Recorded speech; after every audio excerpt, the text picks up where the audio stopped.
아, 밖에 나갔더니 지금 바람이 부는데, 따뜻한 바람이에요. 지금, 거의 초여름으로 들어가는 것 같은 바람이에요. 그죠? 5월은 계절의 여왕이잖아. 가장 좋아야 될 봄 날씨인데, 뭐, 그죠? 여름 갔다, 다시 봄으로 갔다, 여름 갔다, 봄으로 갔다, 막 여왕님도 짜증이 났는가 봐. 그죠? 개판이에요. 그죠? 개판이에요. 네? 여왕님도 뭐 공부하느라고 짜증이 나는 거 봐요. 공부는 다들 그죠? 짜증 나는 거죠. 공부하면서 짜증 안 나면 그게 이상한 거예요. 그리고 공부할 때는 짜증 나더라도 공부하는 게 좋습니다. 그죠? 가장 내가 오늘 하루를 잘 보내면 짜증 나도 공부를 했다면 밤에 잠이 잘 와. 누우면 아무 생각 없고 흐뭇해요. 근데 오늘 기분 좋게 놀았으면 밤에 잠이 안 와. 맞죠? 공부할 때는 공부하는 게 가장 스트레스를 덜 받는 거예요. 공부하는 게. 그러면 밤에 잠도 잘 잡니다. 자, 그러면 등기 개시하고 들어갑니다. 자, 등기는 당사자가 법률행위를 한 거 아무도 몰라. 당사자밖에 모른다고. 그럼 등기는 어떻게 해야 되는 거예요? 당사자가 등기해주세요 요구해야 등기가 시작되겠죠. 그래서 등기는 일단 신청해야 등기가 된다는 거야.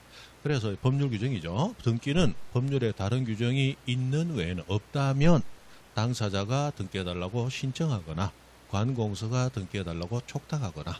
자, 신청과 촉탁은 둘 다 등기해달라고 요구하는 거예요. 그런데 개인이 요구할 때는 신청한다라는 단어를 쓰고 관공서가 등기를 요구할 때는 촉탁한다라는 단어를 써서 구분할 뿐이죠. 그렇게 합니다. 두 개 다 신청해요. 그리고 관공서가 촉탁할 때는 개인의 신청하고 뭐 다르느냐? 그것도 이제 법률 규정이 있죠. 법률에 다른 규정이 없다면 촉탁은 신청에 따른 등기 규정을 준용한다. 준해서 사용한다. 쉽게 뺏겨서 쓴다 이 말이에요. 그죠? 그래서 신청 절차와 촉탁 절차는 기본적으로는 같다라는 거다. 다만 촉탁은 신청과 비교해서 대동소이라고 해서 크게는 동일하지만 작은 면에서 다른 게 조금 있습니다. 그래서 우리 등기소는 이 등기를 요구하는 당사자가 제대로 된 적법한 그런 등기 신청을 하는가 이 심사를 굉장히 까다롭게 합니다. 등기라고 하는 것은 등기부에 글자 몇 자 꺼적이는 거지만 그 결과로서는 수억, 수십억, 수백억 하는 부동산의 권리자가 바뀌게 돼요. 그러면 부동산 등기부에 글자 몇 자 꺼적이는 데 비해서 결과가 엄청나죠. 그러면 등기하면 다 해줘야 돼요. 엄격하게 심사해야 돼요. 엄격하게 심사를 해야 됩니다. 그래서 심사 과정이 굉장히 까다로워요. 모든 걸 증명하라라고 얘기합니다. 아까 서면 신청이라는 단어 있었죠? 등기법이 요구하는 서면들은 전부 증명하라는 서면이다. 그렇게 생각하시면 돼요. 그래서 당사자가 등기 신청합니다. 우리 매매했거든요. 매매했어요? 증명하세요. 매매 계약서 등을 첨부해서 매매했음을 증명하세요. 그 다음에 지금 소유자라고 주장하는 자, 갑이 물건을 팔아먹고 있어. 그럼 갑이 소유자라고 주장하죠. 그럼 등기 보니까 소유자가 갑이라고 돼 있어. 그런데 갑이라고 주장하는 자가 정말 갑인지 아닌지 확인해야 되잖아. 그럼 당신이 갑이라는 거 증명하세요. 증명서 가져오세요. 항상 요구합니다. 당신들 사고 파는 분은 2층주택이라고 이게 2층주택 맞다는 사실을 증명하세요. 그리고 새로 등기될 자 이름, 주소, 주민번호 등기돼야 되잖아요. 그럼 신청서에 그 사람 이름, 주소, 주민번호 적어내거든. 그러면 등기소에서 뭐라고 하느냐? 이 이름과 주소와 주민번호가 맞는지 증명서류 내세요. 모든 걸 뭐 하세요? 증명하세요. 아버지가 돌아가셔서 상속 등기하러 왔습니다. 슬프시겠네. 아버지 돌아가셨다는 거 증명하세요. 그리고 돌아가신 분과 신청하는 자 사이에 부자관계에 있다는 거 또는 부녀관계에 있다는 거 증명하세요. 모든 걸 뭐 하세요? 증명하세요. 토지거래 허가, 구역 내 토지라면 토지거래 허가 받았다는 거 증명하세요. 농지라면 농지 취득 자격 증명 받았어? 증명하세요. 모든 거 뭐 하세요? 증명하세요. 사소한 거 하나까지 증명하세요. 이 서류는 끝없이 경우마다 자꾸 나오게 됩니다. 그렇게 나오는 게 이 등기 신청이라는 거예요. 굉장히 까다롭죠. 그런데 개인은 도둑놈도 있고 사기꾼도 있어요. 근데 세종시도 부동산 취득할 수 있잖아. 세종시가 등기하러 왔어요. 그럼 등기관이 보고 세종시도 사기칠 수 있잖아. 이런 말을 안 하더라는 거야. 그래서 관공서가 촉탁할 때는 이렇게 까다로운 절차, 모든 걸 증명하라는 절차에서 몇 개를 면제를 해줍니다. 막 관공서는 믿을 수 있으니까. 그 정도의 특례만 인정되고 기본적인 절차는 신청 절차를 따라가게 됩니다. 그리고 관공서는 이렇게 몇 가지 면제되는 절차, 촉탁이라는 절차를 이용해도 되지만 그렇게 하지 않고 상대방과 함께 공동으로 뭐 할 수도 있다? 신청할 수도 있습니다. 그래서 관공서의 촉탁은 의무사항이 아니고 선택사항이다. 관공서는 좀 편리한 촉탁할 수도 있고 좀 까다롭지만 신청할 수도 있다. 이게 옛날에는 시험에 몇 번 나왔어요. 옛날 시험에. 관공서는 촉탁할 수 있도록 법이 정하고 있으므로 상대방과 함께 공동으로 신청할 수는 없다. 이게 옛날에 몇 번 나왔던 그런 문제였어요.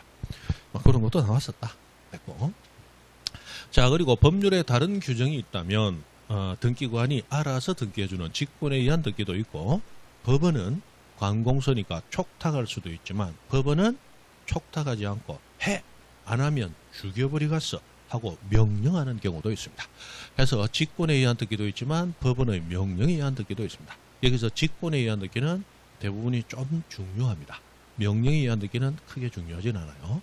근데 직권에 의한 등기는 앞에 이렇게 여러 개가 나와 있지만 요것들은 강론 들어가면 각종 등기에서 여기저기 박혀 있는 것들을 단순히 여기는 모아놓은 겁니다. 나중에 여러분이 공부하시다가 이 직권에 의한 등기를 딱 보니까 한 70% 정도 그랬지 하고 이해되더라. 빨리 시험장 가야 돼. 잊어먹기 전에. 무슨 이해하시죠? 그 정도 되면 등기부 공부가 좀 돼 있다고 생각하시면 돼. 그럼 지금 한다 못한다? 못한다. 그죠? 택도 없다. 넘어갑니다.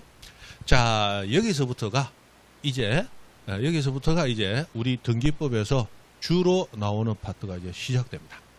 자, 여기 등기 신청의 당사자 능력이라고 했는데 우리는 등기부에 등기됨으로써 권리를 취득할 수가 있죠. 그럼 권리 취득되려면 등기가 돼야 되는데 등기는 알아서 해줘요? 신청해야 돼요? 신청해야 돼.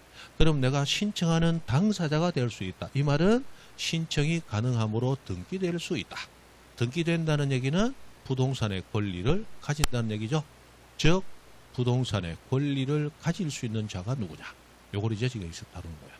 그래서 부동산의 권리 가질 수 있는 자는 자연인, 법인, 법인 아닌 사단재단.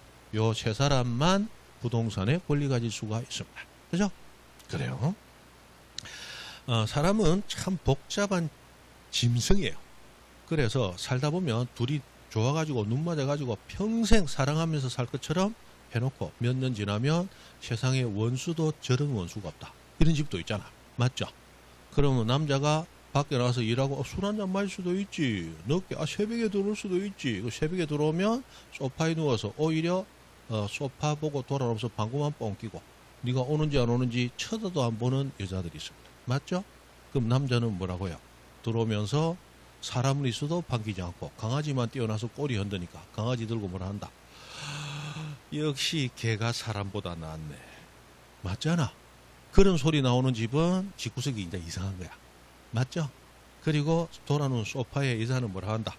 아이고 짐승도 말을 할 줄 아네. 뭐 이러고 있다. 둘이 이제 그러고 싸우는 거야. 맞죠? 자, 그랬을 때 남자가 건강이 안 좋아서 갈 때가 됐어. 그런데 이 집은 남자 소유야. 내 죽고 나면 집에 들어와도 돌아와서 방구만 뻥끼는 옆편 내 앞으로 가는 거 싫어. 그래서 소유권 이전하기 위해서 유언으로 정의합니다. 나 죽으면 이 집은 우리 집 쫑 줘라.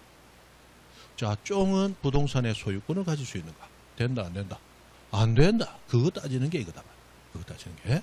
그래서 부동산의 권리를 가질 수 있는 자는 일단 사람. 자연적으로 사람인 자연인. 자연인이 모여서 단체를 구성한 법적으로 사람 취급해주는 법인. 맞죠? 요 두 사람만이 원래 부동산 권리 취득한 게 전 세계적으로 거의 일률적이에요. 그런데 우리나라는 이 유교라고 하는 굉장히 독특한 전통하에서 문중이나 종중이라고 하는 이 혈연 집단 명의로 된 그 단체 이름으로도 부동산 취득이 가능하더라. 그래서 이 법인 아닌 사단재단은 그냥 용어로만 보면 단체는 단체인데 법적으로도 사람 취급을 해줘요, 안 해줘? 법적으로 사람 취급을 못 받는 단체야. 그게 이제 법인 아닌 사단재단이에요. 대충 그런 거예요. 기본 얘기는 밑에서 하시고 우리가 할 길도 바쁘니까 대충 요렇게. 자, 이 세 사람만이 부동산의 권리 취득 가능한 거야. 되죠? 여러분 미국의 그 오프라 윈프리 쇼 진행하는 그 흑인 앵커 있잖아. 그 흑인앵커가 재산이 지금 수조죠. 수조야.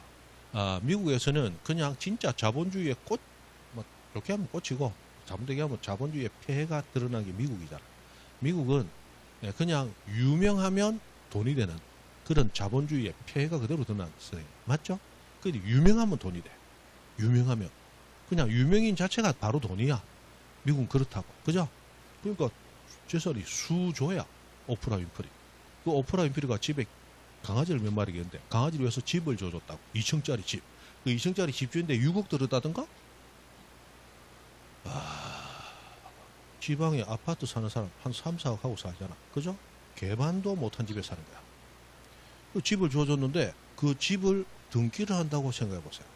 그 개 이름으로 등기될까요? 안 된다. 그걸 지금 얘기하는 거예요. 그래서 개는 부동산 취득자들, 자연인, 법인, 법인 아닌 사람들만 가능한 거예요. 그럼 여기 나머지는 요 위에 있는 세 사람과 관련되어 있는 얘기들입니다. 그럼 자연인은 자연적으로 사람으로 태어나서 우리 부모로부터 피화사를 받아서 이게 자연이네요. 부동산 취득 가능하죠. 그럼 외국인도 가능하냐? 외국인은 사람이냐 짐승이냐? 외국인도 사람이잖아. 그럼 당연히 가능하지. 2인이니까. 영유아 어린애기는 부동산 취득되느냐? 이걸 묻는다는 게는 어리면 짐승이라는 얘기냐? 어려도 사람이잖아. 부동산 취득은 가능하다는 얘기예요. 다만 태아는 될까요? 안 될까요? 태아는 안 돼요. 어려도 된다면서. 문제는 아까 우리 등기부의 권리를 가지기 위해서는 등기되어야 되죠? 등기될 때는 세 가지가 등기돼야 돼. 이름, 주소, 주민번호. 그런데 뱃속에 아직 어머니 뱃속에 남아있는 태아는 출생신고가 안 됐기 때문에 아직 국가로부터 주민번호 부여받은 게 없죠. 실제로 등기를 하고 싶어도 등기 자체가 불가능한 거예요. 그래서 일단 등기되려면 일단 태어나야 된다. 그래서 출생신고가 되어서 주민등록번호라는 게 부여가 돼야 돼. 그래야 등기부에 등기될 거예요. 그래서 태어나기 전에는 불가능하다. 태아 상태로는 안 됩니다. 그 다음에 법인하고 나오는데 법적으로 인격이 부여되는 단체입니다. 이 단체는 공법인과 사업법인으로 나눌 수가 있는데 둘 다 부동산 취득이 가능해요. 사업법인은 사이익을 위해서 일하는 법인입니다. 그래서 우리 현대자동차, 삼성전자 같은 이런 회사들은 이윤 추구하잖아. 맞죠? 그 회사의 이익을 위해서 일하는 단체야. 이 사법이단 말이야. 당연히 부동산 취득이 됩니다. 그런데 이제 공법인이 문제가 돼. 공법인은 공익을 위해 일하는 법이네요. 그래서 대표적인 게 국가와 지방자치단체입니다. 자, 국가는 국가의 이익을 위합니까? 국민 전체의 이익을 위합니까? 국민 전체. 세종특별자치시는 세종특별자치시가 돈 벌려고 일을 해요. 세종특별자치시 주민을 위해 일을 해요. 주민을 위해, 공익을 위해 일하는 법인이란 말이에요. 이게 공법인입니다. 국가와 지방자치단체. 그래서 국유지라고 해서 국가도 부동산 취득이 가능하죠. 그리고 시유지라는 말도 있습니다. 시가 소유하는 토지. 즉 세종특별자치시도 부동산 소유자가 될 수 있단 말이에요. 구가 있으면 구유지, 구가 소유하는 토지, 군유지, 군명의 토지 다 가능하다는 얘기야. 문제는 이 자치라는 용어입니다. 자치. 자, 자치라고 스스로자 다스릴치라고 해서 스스로가 스스로를 다스리는 거예요. 스스로가 스스로를 다스리기 위해서는 그 주민들이 대표자를 스스로 뽑아야 됩니다. 그리고 그 대표자 이외에 그 지역에 규칙을 만들어내는 그 지역 의회 의원도 그 주민들이 스스로 뽑아야 돼. 그러면 우리가 뽑은 사람이 합의에 의해서 우리 지역을 다스리는 규칙을 만든다. 그럼 내가 나를 스스로 다스린다. 그게 자치라는 거야. 그러면 세종특별자치시는 여러분 세종특별자치시장 뽑았죠. 세종특별자치시 의회 의원도 뽑았죠. 그러면 자치단체인 거야. 그러나 나성동, 동장은 여러분 뽑아서 안 뽑았어? 안 뽑았잖아. 이게 자치가 안 되는 거야. 그래서 자, 국가지자체 명의로는 부동산 취득이 되지만 읍면동리는 우리가 이 장들을 뽑은 사실이 없잖아. 자치단체 아니죠? 부동산 취득이 안 됩니다. 안 됩니다. 다만 동리는 부동산 취득이 안 되지만 그 동리가 그 동이나 리를 얘기하는 게 아니고 다른 의미로 쓸 때, 예를 들어서 나성동이 땅을 소유하면서 소유자 나성동 안 됩니다. 그런데 나성동에 예를 들어 나성동은 뭐 젊은 동이라서 노인들이 별로 없어. 그런데 살다 보니 노인들이 자꾸 생겨. 노인정이 없네. 그래서 나성동 주민들 한 300명이 십시일반 돈을 내 가지고 땅을 사서 노인정을 지었어. 그래서 노인분들은 누구나 쉬세요 라고 부동산을 등기하려고 하는데 문제는 300명 이름으로 등기하려니까 힘들어. 그래서 나성동 주민 300명이 우리 단체를 만들고 단체 이름으로 등기합시다. 근데 전부 나성동 주민이니까 단체 이름을 나성동으로 지어버린 거예요. 그럼 이 나성동은 나성동 그 자체를 얘기합니까? 나성동 주민 300명의 단체를 얘기합니까? 주민 300명의 단체 이름이 나성동일 뿐이에요. 그때는 그 이름으로 등기 가능하다. 됩니까? 이게 법인 아닌 사단의 실질을 가졌다. 문중 종중처럼 법인 아닌 사단의 실질을 가졌다. 그러면 등기 가능하다는 거예요. 그럼 그냥 동리 나오면 부동산 취득이 안 돼. 그러나 동리 나오면서 무엇의 실질? 법인 아닌 사단 하고 나오면 등기 가능해. 됐습니까? 안 되면 그렇게 이해하시면 돼요. 됐다.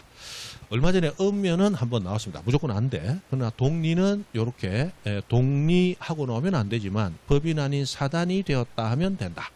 그렇게 구분된다는 거. 그 정도 됐어요. 넘어가고. 자, 더 중요한 건 이거죠.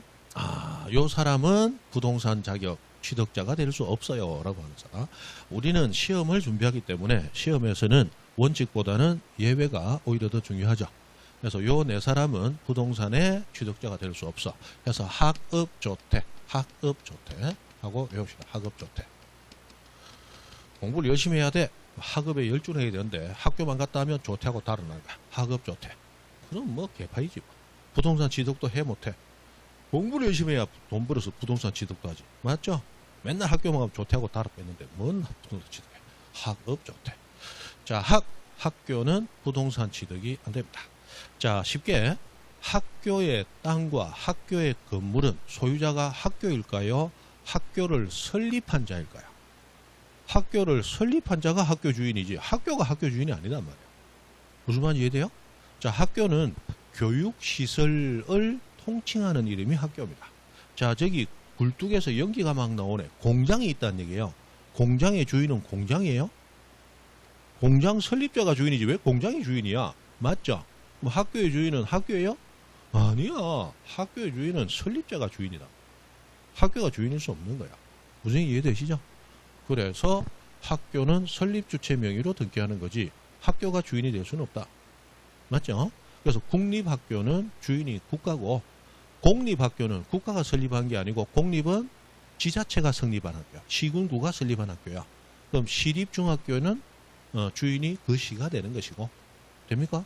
사립학교는 사립학교를 설립하기 위해서는 학교 법인을 만들도록 되어 있어요. 그 학교 법인이 주인이 되는 겁니다. 지금 개인 이름으로 학교 설립 안 되거든요. 됐어요. 그 다음에 읍 했는데 읍면동리 아까 안 된다 했죠? 됐고 그 다음에 태아는 안 된다 했습니다. 태아 이거 시험에 여러 번 반복해서 나왔습니다. 자, 가장 중요한 것은 조합입니다. 학업조퇴에서 조합. 자, 민법상 조합이라고 나왔는데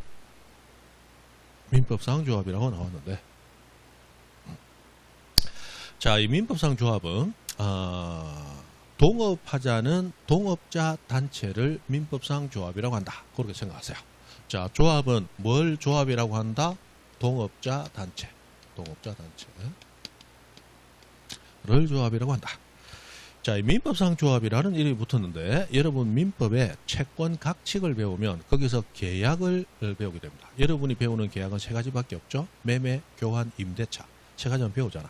그러나 원래 계약은 14개의 계약이 존재해요. 이 전형 또는 유명 계약이라고 해서 전형적으로 일어나는 계약 14개가 있더라. 그거 말고도 머리 좋은 사람이 계약을 만들어내면 돼요. 그러나 기본적으로는 14개 계약이 있다. 근데 우리는 3개밖에 안 배우죠. 그럼 계약 중에 안 배우는 게 11가지 있잖아. 그 중에 조합계약이라는 계약이 있어요. 계약도 이상한 게 많습니다. 종신정기금 계약, 현상광고계약, 별 희한한 게 다 있어요. 자, 그래서 이 조합이라는 계약이 있는데 조합계약은 뭐냐? 여러 명이 모여서 공동으로 투자해서 공동으로 사업을 경영하자는 계약입니다. 쉽게 동업하자는 계약을 했어요. 그게 민법상 조합계약입니다. 그럼 동업하자는 계약으로 A, B, C 세 사람이 동업하기로 합의가 됐다면 A, B, C 세 사람으로 구성되는 동업자 단체가 만들어졌죠. 그 동업자 단체도 또한 조합이라고 부릅니다. 그래서 조합은 두 가지 의미가 있는 거야. 동업하자는 계약, 조합계약이고 계약으로 만들어진 동업자 단체, 그것도 뭐라고 부른다? 조합이라고 본다.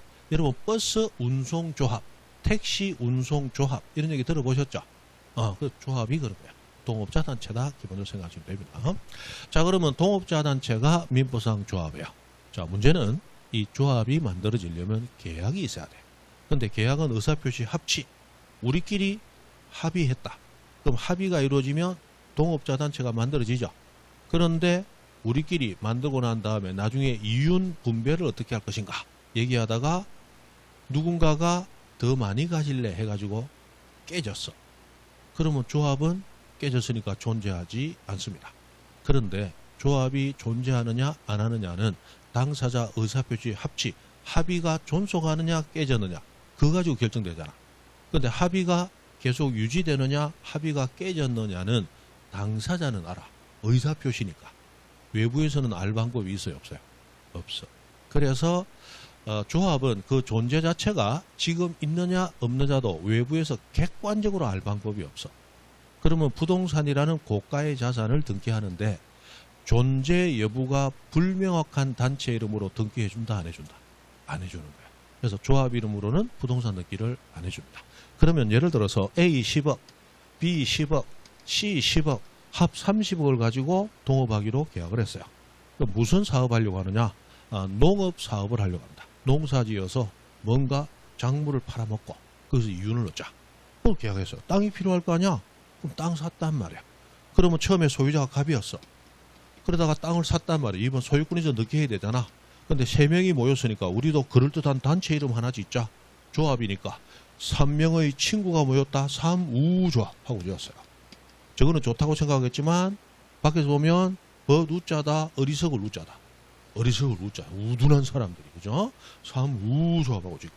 그러면 소유권이전 사무조합 등기가 가능하냐? 안 된다는 얘기예요. 왜? 사무조합이 존재하려면 동업하자는 합의가 존재해야 돼. 근데 동업하자는 합의가 존재하는지 깨졌는지는 당사자는 알지만 외부에서 객관적으로는 알 방법이 없어. 무슨 얘기 이해돼요? 자, 우리 법인은 우리 자연인이 모여서 만든 단체잖아. 근데 법인은 법인 등기부라고 하는 등기부가 별도로 국가가 만들어서 운영해요. 그 법인 등기부에 등기되어 있어야 법인으로 인정을 해줍니다. 그럼 법인이 존재하느냐 안 하느냐는 뭐 보면 돼요? 법인 등기부 보면 바로 나와. 객관적으로 존재 여부가 명확하다는 얘기예요. 그러나 조합은 계약으로 깨지고 만들어지는 단체입니다. 객관적으로 알 수 있다, 알 수 없다. 알 수 없습니다. 안 됩니다.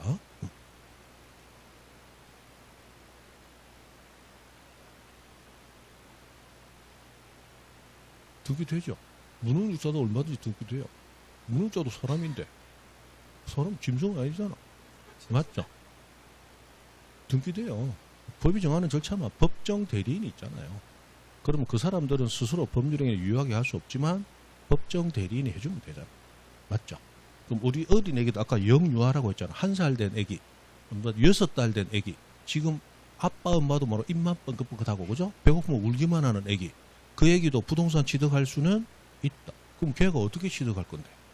경제활동 돼요? 안 돼? 안 돼. 그러나 할아버지의 할아버지께서, 정주 할아버지께서 우리 집에 5대 독자가 드디어 5대 정손주 나왔네. 맞죠? 시골에 있는 땅 우리 정손주 앞으로 등기해줄게.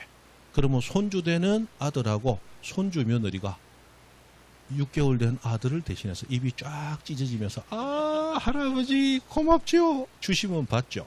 하고 부모가 대신 애를 대리를 해주는 거예요. 무슨 말인지 이해되죠? 그럼 뭐 피한정 후견이든 피성년 후견이든 그분은 정신상태가 미약하지만 법정 대리인이 나서서 주시면 고맙게 받겠습니다 하고 등기는 가능한 거예요. 되죠? 됐습니다. 자, 앞으로 질문은 수업 끝나고 하십시오. 지금 시간이 바빠 죽겠다, 그죠? 됐어요. 다행히 또 아는 질문에서 다행인데 모르는 거 질문하면 또 난리 나잖아. 됐어요. 자, A, B, C 해서 10억씩 됐는데 문제는 등기해야 되는데 사무조합으로 등기 가능하냐? 된다, 안 된다? 안 돼. 왜? 사무조합이 현재 존재하는지 안 존재하는지 외부에서 객관적으로 알아요, 몰라요? 몰라. 그래서 조합 이름으로는 등기를 안 해주는 거야. 그럼 누구 이름으로 등기하느냐? 조합의 구성원인 A, B, C는 출생신고 돼 있죠? 주민등록 돼 있죠? 이 사람들은 존재 자체를 확인할 수 있죠? 그래서 조합 이름으로는 등기가 안 되고 조합을 구성하는 구성원 전원 명의로 등기하게 됩니다. 그래서 사무조합이 아니고 소유권 이전 A, B, C 요렇게 등기하게 되더라. 됩니다. 됩니까? 자, 그러면 부동산이 하나면 소유권도 하나야. 일물 일권주의 원칙이니까. 그럼 소유권을 갑이 한 사람 가졌다. 단독 소유야. 근데 그 소유권을 A, B, C가 나눠서 받았어요. 그럼 공동 소유죠. 그럼 공동 소유는 공유, 합유, 총유가 있지만 등기법상 공동 소유는 총유는 빠져요. 등기되는 공동 소유는 두 개밖에 없습니다. 공유와 합유. 그 중에 무슨 유? 합유 등기를 하도록 해요. 합유. 자, 여러분 민법에서 공유는 공유자 간에 아무런 결속 관계가 없죠. 완전히 남남인 상태에서 우연히 만난 게 공유입니다. 그런데 합유는 내부적인 결속 관계가 좀 있죠. 보다시피 여기는 이 A, B, C 세 사람은 뭐 하자는 목적으로 동업하자는 목적으로 묶여 있죠. 그러니까 완전히 자유롭지 않습니다. 그래서 무슨 유? 합유 등기하게. 그럼 합유 등기하면 기본적으로 합유 등기할 때는 지분을 기재하지 않습니다. 지분 기재 안 해요. 대신에 합유라는 공유가 아니고 합유라는 뜻을 기재하도록 되어 있습니다. 이 정도는 미리 알고 가셔야 돼요.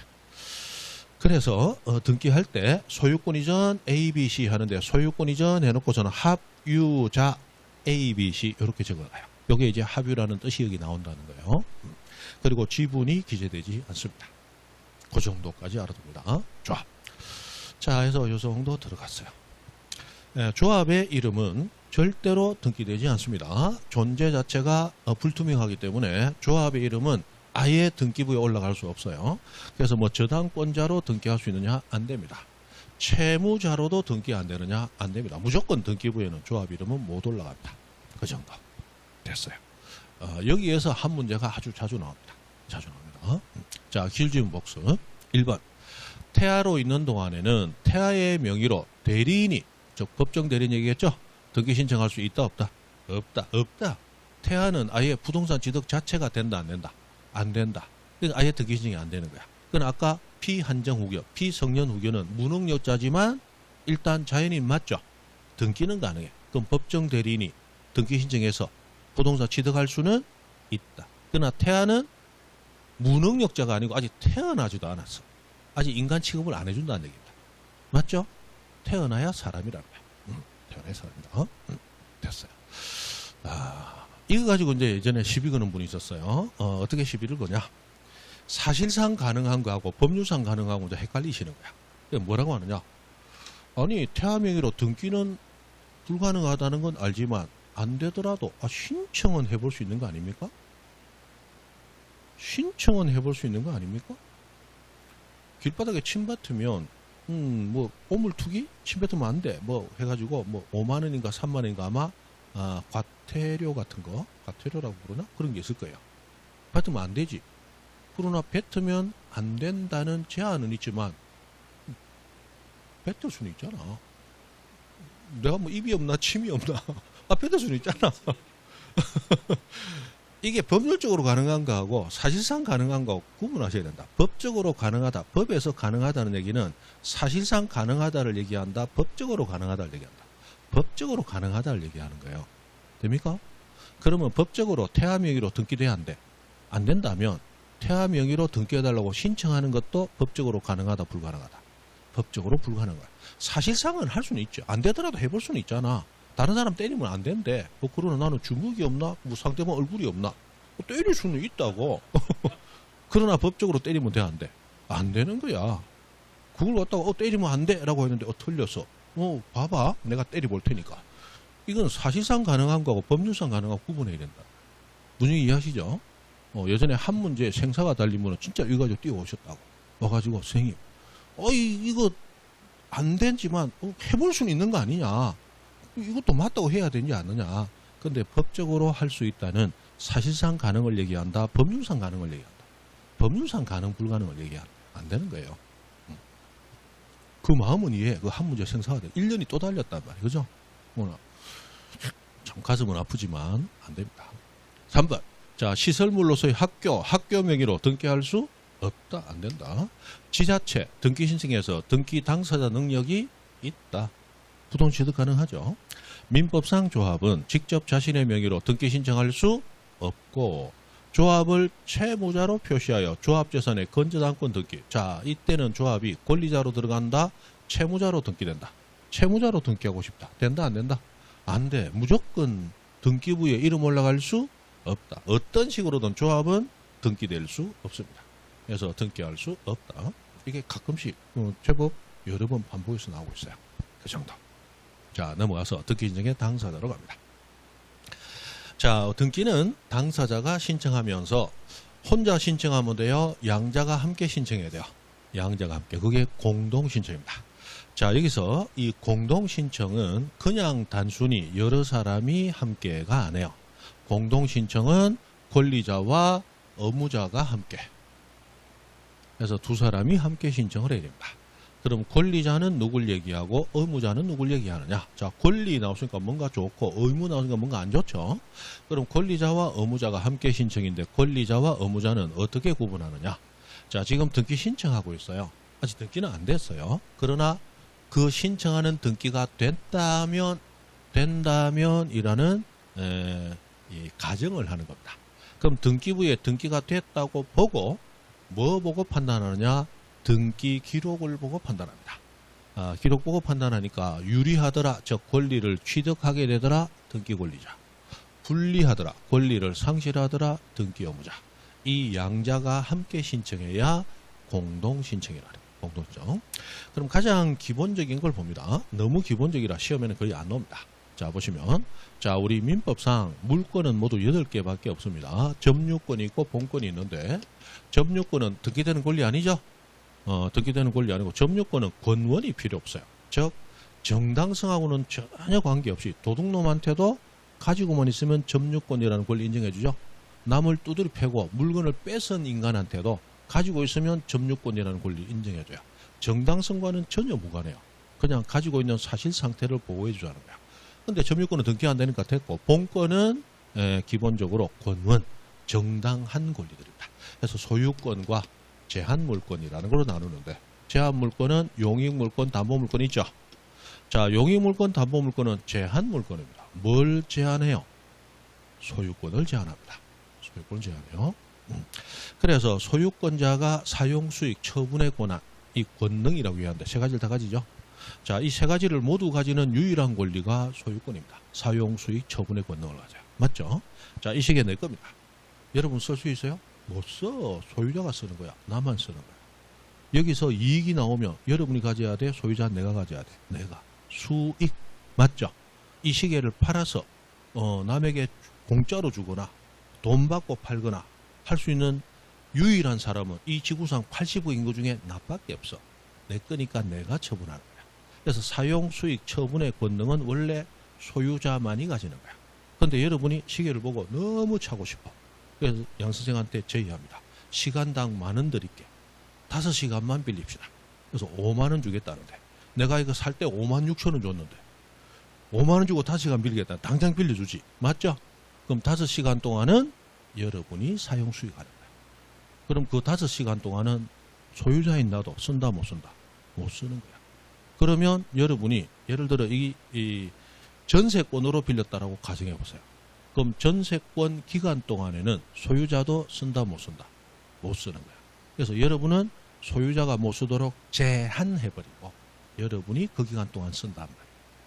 그래서 제한 물권은 뭘 제한해요? 소유권을 제한하는 거야. 맞죠? 여러분 집은 여러분만이 팔아먹을 수 있는 거야. 다른 사람 팔면 안 되는 거야. 맞죠? 근데 여러분이 돈이 필요해서 은행에 저당권 설정하고 돈 빌렸어. 그러면 여러분 집을 팔아먹을 수 있는 자는 원래 여러분뿐이었지만 여러분이 은행에 돈을 변제 못하는 순간 은행이 법원 경매라는 수단을 통해서 여러분의 집도 처분, 팔아먹을 수 있는 권한이 생기죠. 그럼 여러분만 팔 수 있다. 타인도 팔 수 있다. 타인도 여러분 권한에 제한이 가해진다. 그래서 제한 물권은 뭘 제한해요? 소유권을 제한하는 거야. 그렇다면 자, 지상권, 지역권, 전세권, 저당권, 채권이지만 임차권 이런 등기가 될 때마다 이 등기 신청하는 사람 중에 소유자는 자기 권리가 확장되어 제한받아요. 제한받으니까 이런 권리가 설정 만들어질 때마다 소유자는 등기 의무자 제한당한단 말이에요. 그럼 이 사람들은 부동산에 대한 물권은 합의하면 생겨요? 등기해야 생겨요? 등기하면 생기죠? 그럼 등기하면 등기부상 권리를 가지네. 이 사람들은 유리하다 등기 권리자가 되는 거예요. 맞아요? 그러다가 이 권리가 언젠가는 말소가 되겠죠. 말소가 된다면 소유자는 이제 제한되다가 제한을 받아요, 안 받아요? 안 받잖아. 그럼 유리하지. 등기 권리자가 되고, 이런 권리 가지던 자는 오히려 권리를 등기부상, 등기보고 판단하는 거야. 등기부상 상실하게 되죠. 그러니까 의무자가 되는 거야. 기본적으로 이렇게 돌아가게 됩니다. 이 설정이라는 것은 만들 정해준다는 거야. 그럼 권리를 만들어 줄 수 있는 사람, 원래 권리 가졌던 자여야 되죠. 그럼 사용수익 처분의 권능을 다 가졌던 소유자가 그래 사용수익 5년 동안 네가 해 만들어 줄 수 있다. 그래서 설정자는 기본적으로 소유자가 설정자가 되는 거야. 자, 그래서 전세권이 만들어진다면 그러면 전세권을 가지는 자가 유리하겠죠. 등기 권리자. 왜? 등기부상 전세권 가졌잖아. 권리 취득했으니까. 그럼 소유자인 설정자는 그동안 제한받죠. 등기 의무자. 또 말소되면 거꾸로 움직이는 거야. 반대로. 그죠? 기간 늘어나면 당연히 전세권자가 유리하죠. 그 다음에 금액이 정액되면 이 건전한권 최고액 정액하는 게 나왔는데 이런 걸 그 미친놈들이 들어가서 문제를 내요. 어쩔 수 없이 잠깐 설명을 합니다. 자, 금액이 정액 늘어나면 원래 권리자가 유리하다. 머릿속으로 그냥 외우세요. 왜냐하면 이 최고액이 정액되는 것은 요래 생각하면 요래 되고 조래 생각하면 조래 돼. 부채도사 어느 쪽으로 자빠지는지는 지만 알아. 맞죠? 그래서 요거는 어떻게 생각하면 이리 되고 어떻게 생각하면 저리 돼. 시계 추천은 왔다 갔다 해요. 그래서 이거는 그냥 외우는 게 최고 낫습니다. 학자들은 이렇게 얘기해요. 누가 유리하고 누가 불리한지 판정이 안 될 때는 원래 유리했던 자가 등기 권리자다. 이게 이제 기본적인 이론적인 설명인데 그 설명대로도 여러분 이해하기 힘드실 거야. 그냥 금액이 늘어나면 원래 권리자가 유리하다. 그렇게만 생각하세요. 자, 그러면 건저당권 최고액이 10억이었다가 채권 최고액이 20억으로 정액이 됩니다. 정액이 되면 그러면 누가 유리할까요? 원래 권리자. 건저당권에서 권리자는 설정자입니까? 건저당권자입니까? 건저당권자. 그 건저당권자가 등기 권리자입니다. 자, 이런 얘기예요. 10억이 채권 최고액일 때 채무자가 돈을 안 갚으면 부동산을 경매 넘기겠죠? 그러면 지금의 건저당권 가지고는 남보다 먼저 받을 수 있는 금액의 한도액이 얼마예요? 10억이야. 최고액이 10억이었으니까. 최고액이 20억이 되면 똑같은 건저당권 가지고 우선 변제받을 수 있는 금액이 10억에서 끝나요? 20억까지 확장이 돼요. 20억까지 확장됐어. 그럼 내가 가진 건저당권의 우선 변제권의 범위가 좁아졌어요? 넓어졌어요? 넓어졌어. 내 권리가 더 파워 크게 됐다는 게. 그죠? 그래서 유리하다. 이렇게 생각합니다. 그럼 전세금이 증액돼. 5억 달러다가 갑자기 10억 달러 그래. 법적으로는 불가능하지. 5%를 넘어섰으니까. 그러나 쉽게 5억이 10억 달러 그래. 그럼 전세권자는 현실에서 난리 나지. 이렇게나 많이? 이럴 수가 있습니까? 하고 고함 지르겠지만 법적으로는 달라. 전세권자가 유리하다고 보는 거예요. 왜? 경매로 넘기면 5억만 우선 면제 받아요. 똑같은 전세권 가지고 10억까지 우선 면제 받아요. 10억까지. 이해하기 힘들죠? 그러니까 요거는 그냥 외우라는 거예요. 금액이 늘어나면 누가 유리하다? 그 권리자가 유리하다. 그렇게 그냥 외우는 수밖에 없다. 자, 그리고 이 권리자 의무자를 판단할 때 예외가 있습니다. 등기부만 가지고 판단하면 안 되는 예외가 3가지가 있어요. 그런데 이 3가지 예외는 지금 하면 그냥 권리자 의무자도 지금 헷갈리는데 요거까지 하면 영원히 헷갈리기 때문에 요거는 해당 부분 가서 설명을 드립니다. 넘어가시고. 자, 요거 아주 중요하죠. 단독 신청. 자, 원래 등기는 공동 신청합니다. 여러분이 물건을 팔고 내가 사는 사람이야. 그럼 등기 신청할 때 등기소는 한쪽만 오면 등기를 안 해줍니다.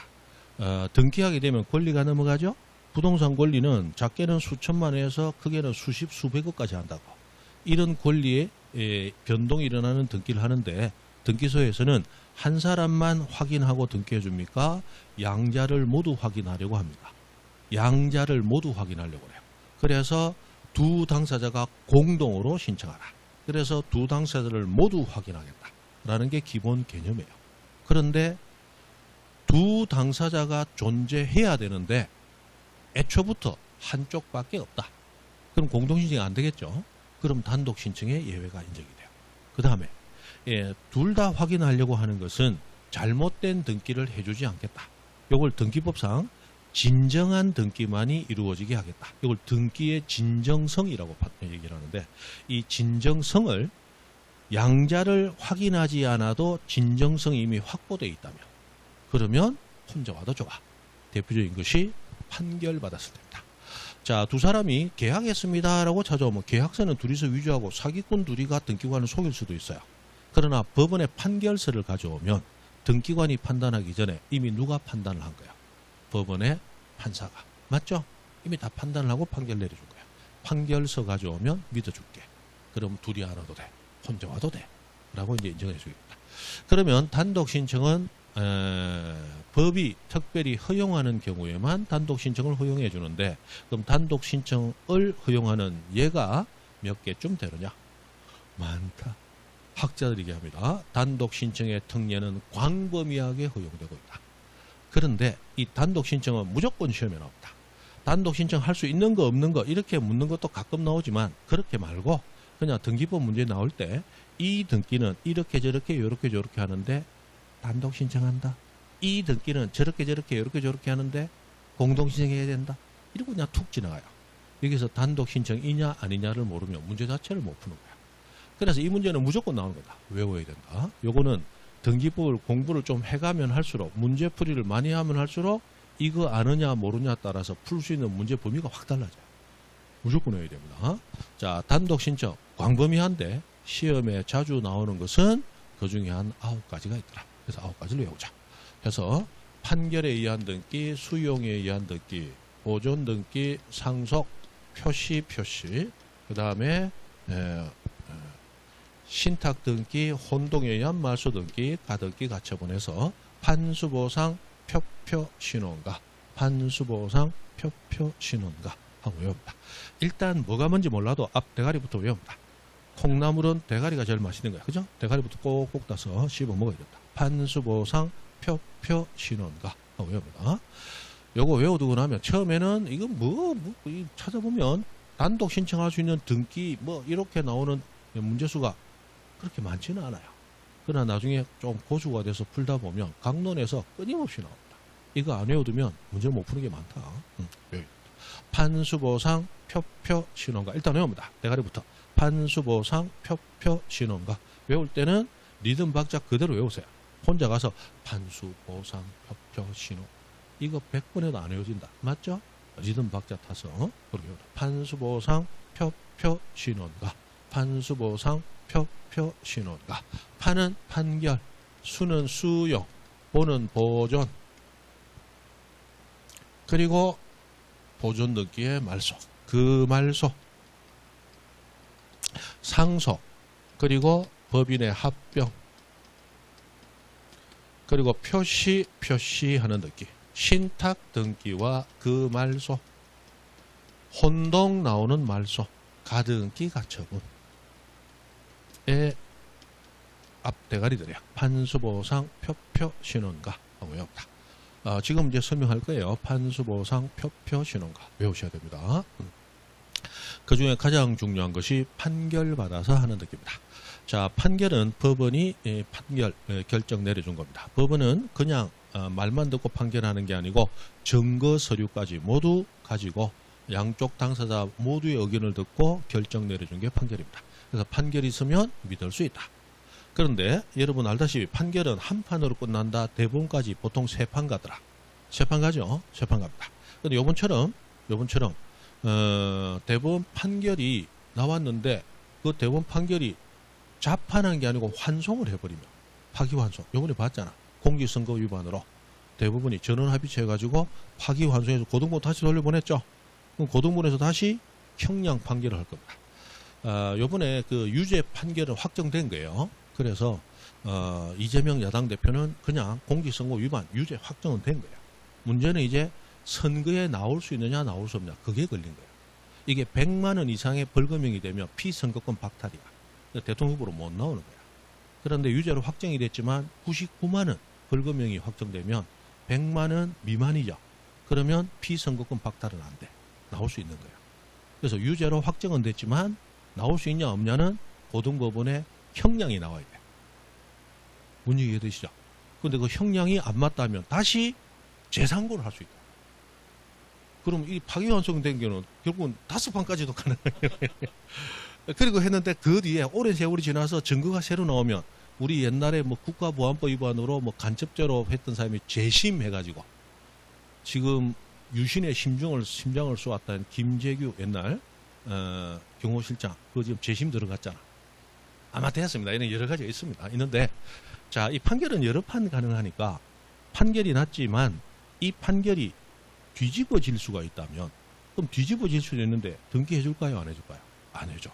판결로 등기하기 위해서는 반드시 확정된 판결, 즉 뒤집어질 수 없고 이 판결로 이제 굳어졌다.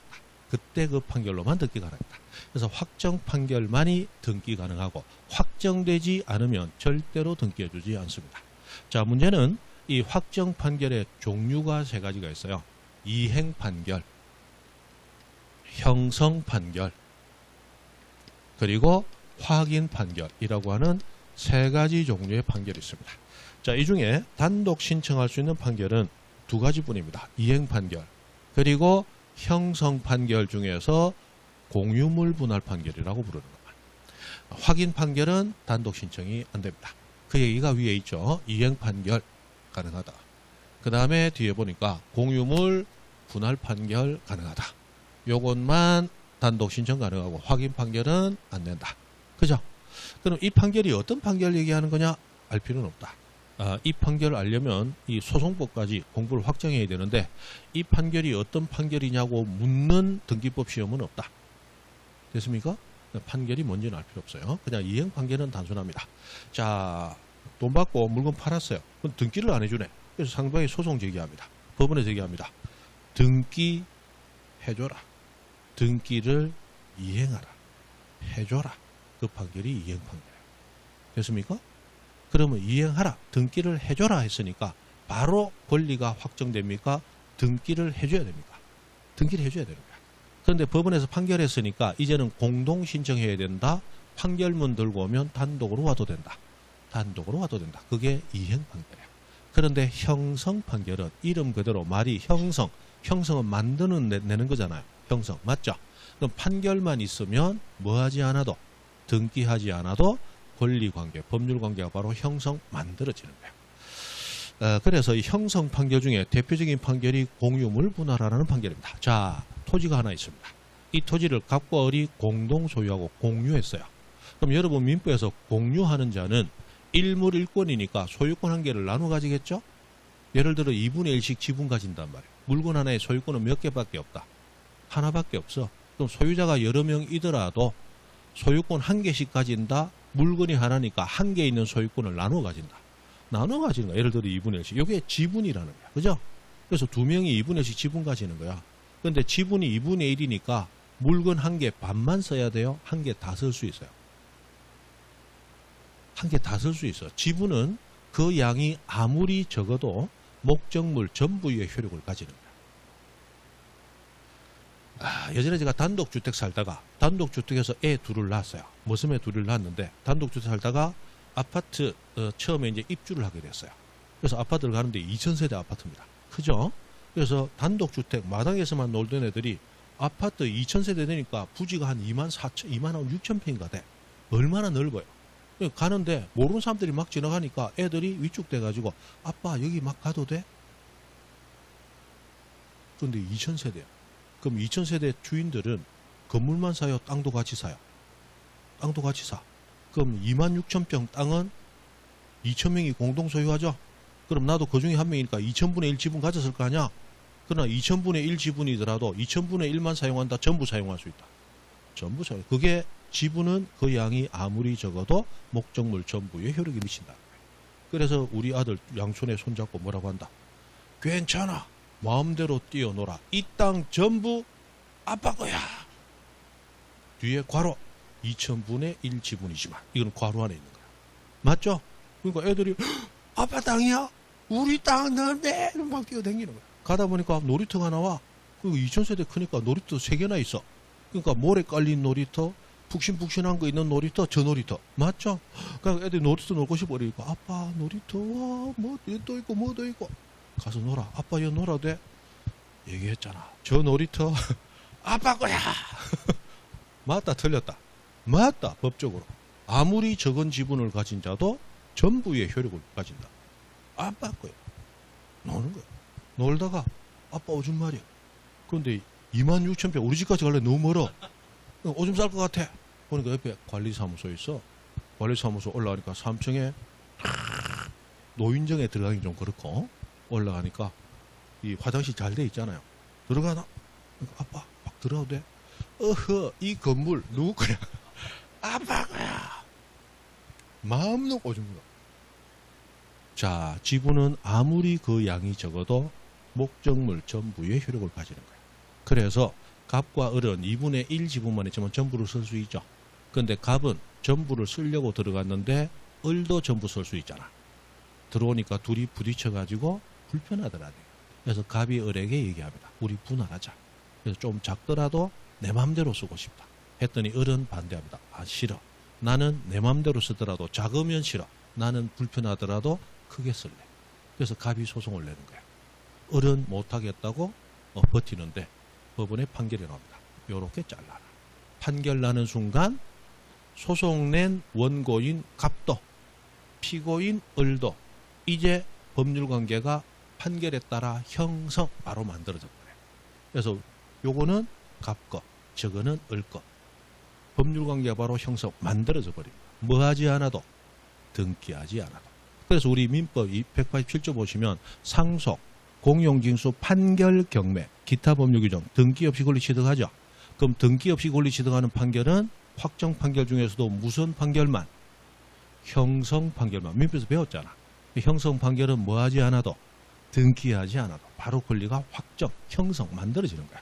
그래서 공유물 분할 판결은 형성 판결. 등기 없이도 바로 권리가 만들어져요. 그래서 무슨 차이가 있느냐? 이행 판결이 있으면 아직 권리관계는 확정적으로 형성된 건 아니죠. 그래서 승소 판결 받은 자만 단독 신청할 수 있고 패소 판결 받은 자는 단독 신청이 불가능해요. 그러나 공유물 분할 판결은 이행 판결이다, 형성 판결이다. 형성 판결이기 때문에 판결만 가지고 바로 법률관계가 형성 만들어졌어요. 그럼 승소한 갑이든 패소한 을이든 상관없이 각각 이만큼씩 소유하는 게 형성, 법률관계 확정됐죠. 그러면 승소한 자, 패소한 자 모두 단독 신청 가능하다. 요 말을 조금 바꾸면 자, 소송을 낸 자, 소송을 제기한 자를 우리는 원고라고 부릅니다. 그럼 상대방 을은 아까 나는 분할하지 않겠다 버텼으니까 소송 당했죠. 이 소송 제기 당한 자를 피고라고 불러요. 원고는 승소하고 피고는 패소했잖아. 그럼 원고나 피고나 모두 단독 신청이 가능하다. 표현을 이렇게 바꿔도 되겠죠. 이 두 표현이 모두 시험에 나왔다는 거예요. 그래서 알아두면 되겠습니다. 그래서 이렇게 갑니다. 그런데 여기 인수 판결이라는 판결 나왔죠. 인수 판결도 이행 판결의 한 아류입니다. 그래서 이행 판결이 있든 인수 판결이 있든 누구만 승소한 자만 그렇게 외우시면 되겠어요. 뭐 깊이 들어갈 필요는 없고 이 정도까지 아시면 됩니다. 그 다음에 토지를 수용합니다. 자, 수용은 원시 취득의 법적 효력을 가집니다. 원시 취득. 그래서 원시 취득이니까 내가 최초로 취득했으니까 상대방이 있어요, 없어요? 없죠. 그로 인한 등기는 단독 신청합니다.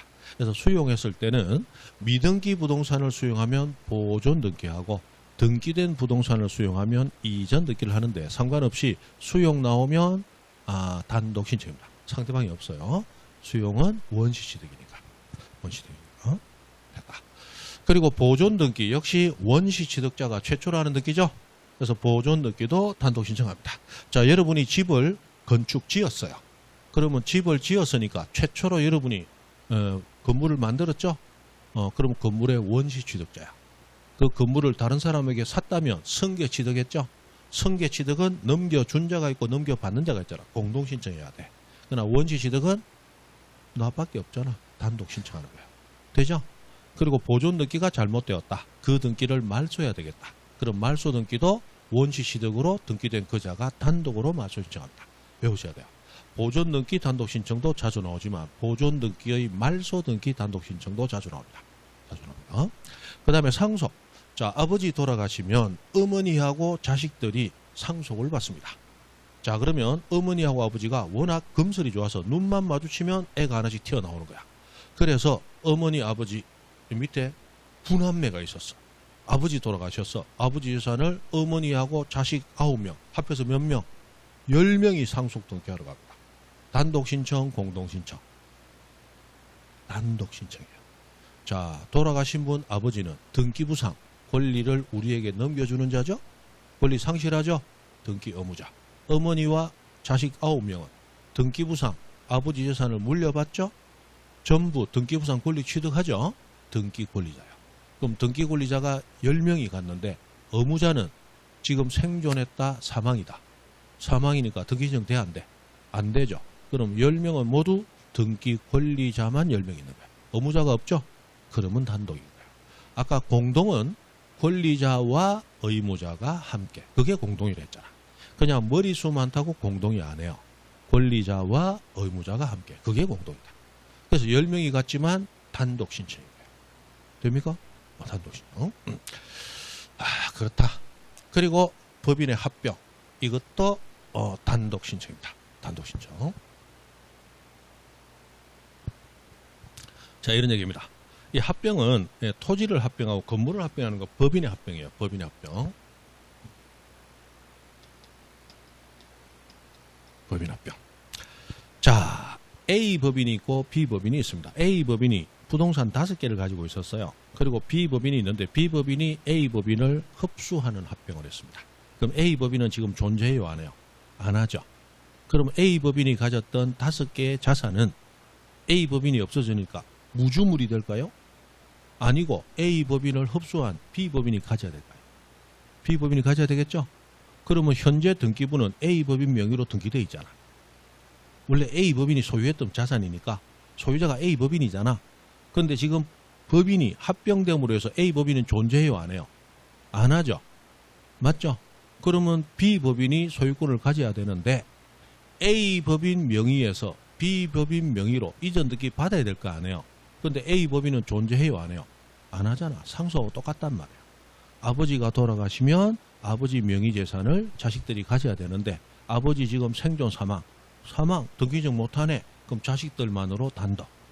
A 법인, B 법인이 합병했을 때 A 법인의 재산을 B 법인으로 가져와야 되는데 A 법인 존재, 부존재.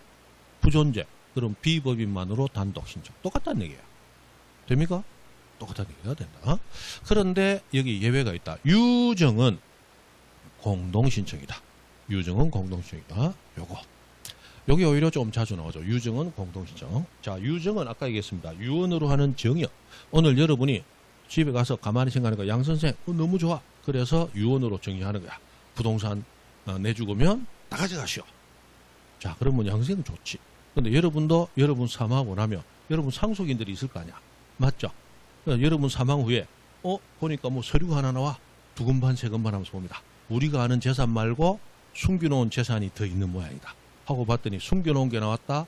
그나마 있는 것도 양선생 주로 한다. 양선생 주로 한다. 그럼 상속인들은 좋아한다. 양선생이라는 덧보잡이 어떤 놈인지 얼굴 보고 쥐 뜯으려고 한다. 쥐 뜯으려고 하겠지. 맞죠? 그럼 여러분 가고 나면 여러분의 자산을 양선생 주는 것은 여러분의 상속인이 반긴다, 반기지 않는다. 반기지 않아. 그러면 여러분 자산을 나한테 가져올 때 여러분 사망한 후니까 단독 신청해야 될 것 같지만 상속인들이 반대할 거야. 그래서 법은 사망했지만 그 사망하기 전 그 사람이 의사표시를 남겼어. 내가 죽으면 우리 가족들아 너희들 가지지 말고 양선생 줘라. 그럼 그 사람이 올바른 정신일 때 의사표시를 남겼으니까 의사에 따라 주라는 대로 주는 게 맞다. 그런데 상속인들은 반대하겠지. 그래서 법은 상속인들을 못 믿겠다. 그러므로 유언을 유언대로 집행해 줄 자, 유언 집행자라는 제3자를 등장시킨다. 그래서 유언자는 가고 없지만 누구를 등장시켜서 유언 집행자를 등장시켜서 그 사람이 유언자를 대신해서 신청하다. 그래서 유언자는 없지만 단독 신청이다, 공동 신청이다. 공동 신청. 그래서 그런 거야. 그래서 유언집행자가 될 수 있는 자가 지법서에서 지정이 있고 법정이 있고 선임이 있고 여러 가지 순서대로 하는 게 있습니다. 그러나 유언집행할 제3자가 정해지지 않는다면 어쩔 수 없이 최후로는 상속인이 유언집행하게 돼 있어요. 그래서 유언집행자 또는 상속인 한 개 이제 고르는겁니다. 그래서 유언집행자가 등장하기 때문에 무슨 신청? 공동신청.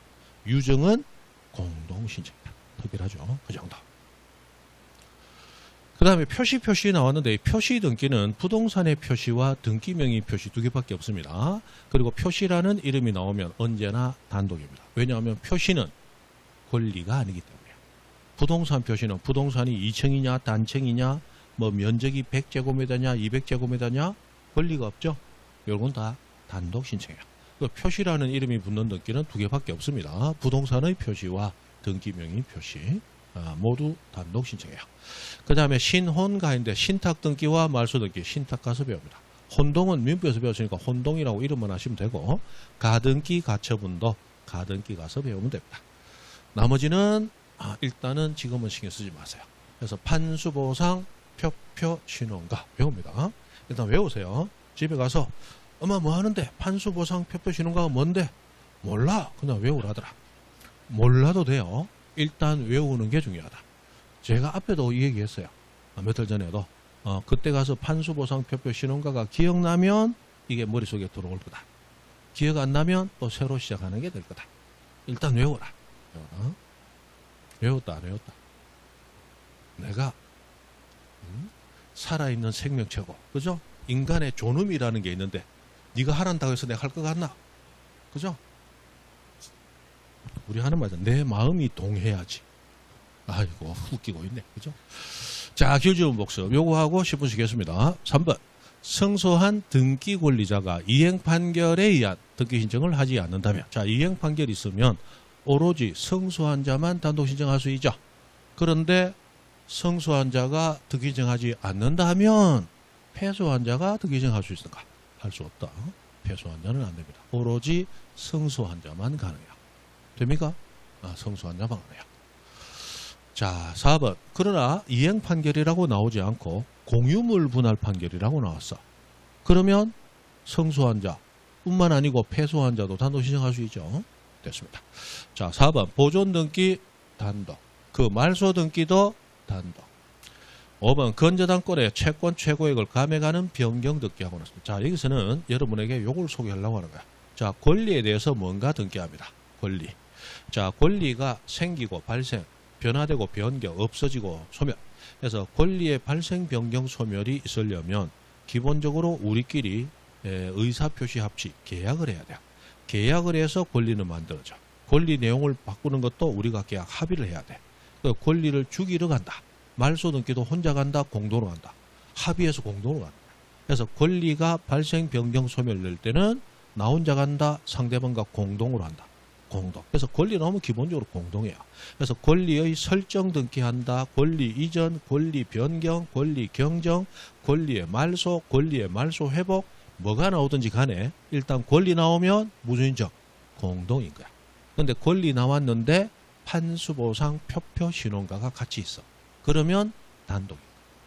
일단 그렇게 이해하시면 등기법상 공동이냐 단독이냐는 거의 99% 해결이 될 거예요.